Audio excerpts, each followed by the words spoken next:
സ്വന്തം ഭർത്താക്കന്മാരോട് കേർത്ത് സംസാരിക്കുന്ന സഹോദരിമാർ, ഓ ഉമ്മമാരെ, നിങ്ങൾ അറിയണം, നിങ്ങൾ എത്ര നിസ്കരിച്ച്, എത്ര നോമ്പ് നോറ്റ്, എത്ര ഹജ്ജ് ഉംറ ചെയ്ത് ഭർത്താക്കന്മാരുടെ അതൃപ്തിയിലാണ് നിങ്ങളുടെ ജീവിതമെങ്കിൽ അഅ്മാലുകൾ മുഴുവനും മർദൂദാണ് കേട്ടോ. അള്ളാന്റെ അടുക്കൽ മഖ്ബൂലല്ല. അതുകൊണ്ടാണ് തങ്ങൾ പറഞ്ഞത്, ഒരു പെണ്ണിന്റെ മരണം സംഭവിക്കുന്ന സമയം, ആ അവസ്ഥയിൽ അവളുടെ ഭർത്താവ് അവളോട് അതൃപ്തിയിലാണ്, പൊരുത്തക്കേടിലാണെങ്കിൽ അവൾ നരകീയ അവകാശിയാണ്. ഹിയ മിൻ അഹ്ലിന്നാർ.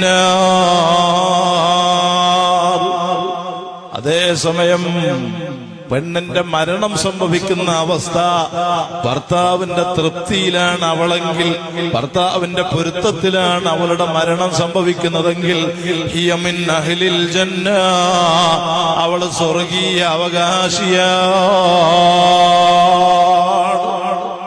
അതുകൊണ്ട് ഭർത്താക്കന്മാരനുസരിച്ച് അല്ലാഹുവിനെ വഴിപ്പെട്ട് ഈമാനോടെ തഖ്വയോടെ ജീവിക്കണേ ഉമ്മമാരെ.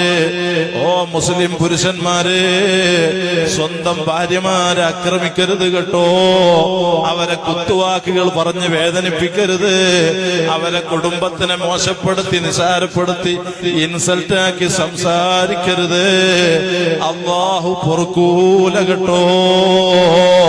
റബ്ബ് നിന്നെ വെറുതെ വിടൂല കേട്ടോ. ഉമ്മവാപ്പനെ വിഷമിപ്പിക്കുന്ന ആളുകൾ എത്ര.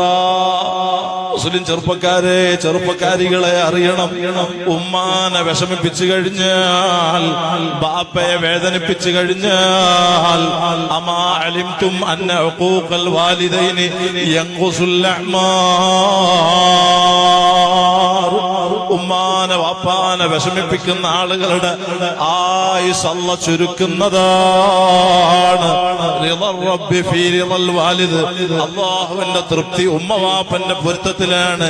അല്ലാഹുവിന്റെ ദേശം ഉമ്മവാപ്പന്റെ കോപത്തിലാണ്.